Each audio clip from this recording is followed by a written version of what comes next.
Warplanes WW1 Fighters has come out with their first new update in almost a year, and there's 6 new features that we're going to talk about right now.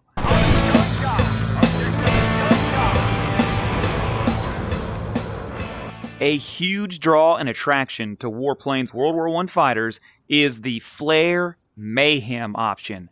Flare Mayhem is when you take your flare gun out and you just shoot the other guys with your flare gun. No guns on the plane allowed, only your flare gun.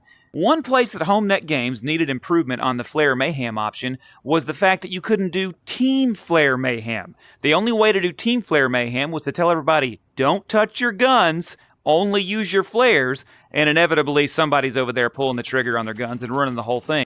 Now, you can actually go into the options and you can select Team Flare Mayhem. So that's going to be a really great thing.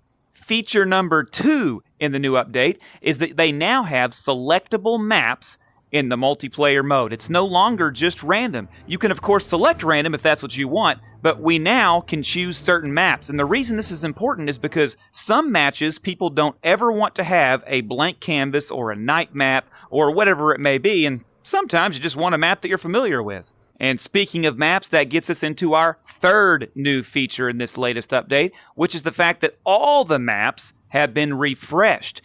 In multiplayer mode, the maps were kind of lifeless in the sense that there were no trains or buildings or anything like that. That stuff was only in single-player mode in the campaigns. Now, when you're in multiplayer, there could be ships underneath you if you're on water. There could be a train going by. There's cities in there as well. Before in multiplayer, none of that stuff was there, so they've updated that.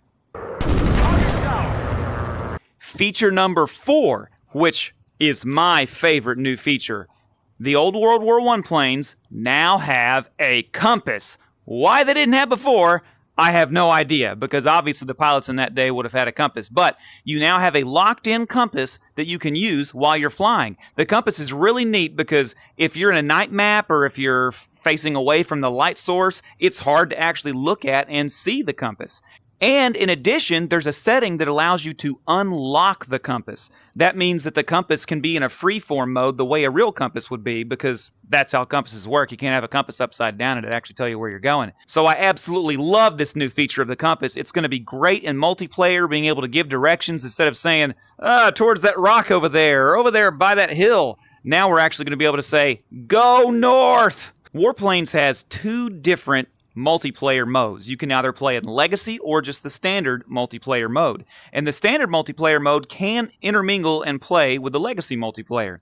But they didn't have the same features. Now, in Legacy multiplayer mode, you can set the number of respawns in any session. You couldn't do that in multiplayer matches. So if you ran a match in multiplayer, you were kind of out of luck and you just had to do time limit matches. Now, in multiplayer mode, you can set the number of respawns just like in Legacy. And now for the 6th new feature in their latest update, Legacy multiplayer users can now set the number of players that are in a match. Being able to set the limit of players yourself will absolutely change the multiplayer dynamic, because before, if the lobby filled up really quickly and you didn't want that many people, that you were just kind of stuck with that. You could try to kick people out before they got back in, but that was just a whole mess. Now you can set the limit, have who you want to come in, and then you can go ahead and do your match. I hope you're a player of Warplanes World War I Fighters, and if you're not, go ahead and try out the game with these new features. It's added a lot extra to an already great game. Thanks for watching, and don't forget to like and subscribe.